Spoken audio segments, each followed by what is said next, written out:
ഒഴിവു ദിവസം ladies tailoring ഷോപ്പിൽ പട്ടാപ്പകൽ മോഷണം. 20,000-ഓളം രൂപയുടെ വസ്ത്രങ്ങൾ കവർന്നു. കൂത്തുപറമ്പ് സഹകരണ ആശുപത്രിക്ക് എതിർവശത്തെ ആഷിസ് ബോട്ടിക് എന്ന സ്ഥാപനത്തിൽ നിന്നുമാണ് തയ്ച്ചുവെച്ച ചുരിദാർ, ഗൗൺ തുടങ്ങിയ വസ്ത്രങ്ങൾ മോഷ്ടിച്ചത്. ഞായറാഴ്ച ഉച്ചക്കാണ് സംഭവം.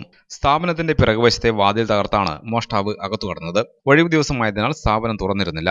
ഏകദേശം 50 വയസ്സ് തോന്നിക്കുന്ന സ്ത്രീ സ്ഥാപനത്തിനകത്തു നിന്നും വസ്ത്രങ്ങൾ എടുത്തുകൊണ്ടുപോകുന്ന ദൃശ്യം സ്ഥാപനത്തിലെ CCTV ക്യാമറയിൽ പതിഞ്ഞിട്ടുണ്ട്.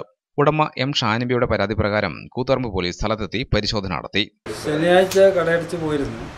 അപ്പോൾ പിന്നെ ഞായറാഴ്ച പൊതുവെ ലീവായിരുന്നു. ഇന്ന് രാവിലെ കട തുറക്കാൻ വന്നപ്പോഴാണ് ഇങ്ങനെ സംഭവം കാണുന്നത്. ബാക്കിലെ ഡോറ് പൊളിച്ച് അകത്ത് കയറി ഒരു സ്ത്രീ. CCTV ദൃശ്യങ്ങൾ ഉണ്ട്. പോലീസിൽ കംപ്ലൈൻറ്റ് കൊടുത്തിട്ടുണ്ട്. ഏകദേശം ഒരു 45 വയസ്സിന് മുകളിൽ പ്രായമുള്ള സ്ത്രീയാണ്. ഒരു 20,000 രൂപയോളം ഡ്രസ്സ് മെറ്റീരിയൽ സ്റ്റിച്ച് ചെയ്ത് വെച്ചത് കൊണ്ടുവരുന്നു. പോലീസുകാർ വന്ന് ഇൻവെസ്റ്റിഗേഷൻ നടത്തി പോയിട്ടുണ്ട്. ഗ്രാമിക ന്യൂസ്, കൂത്തുപറമ്പ്.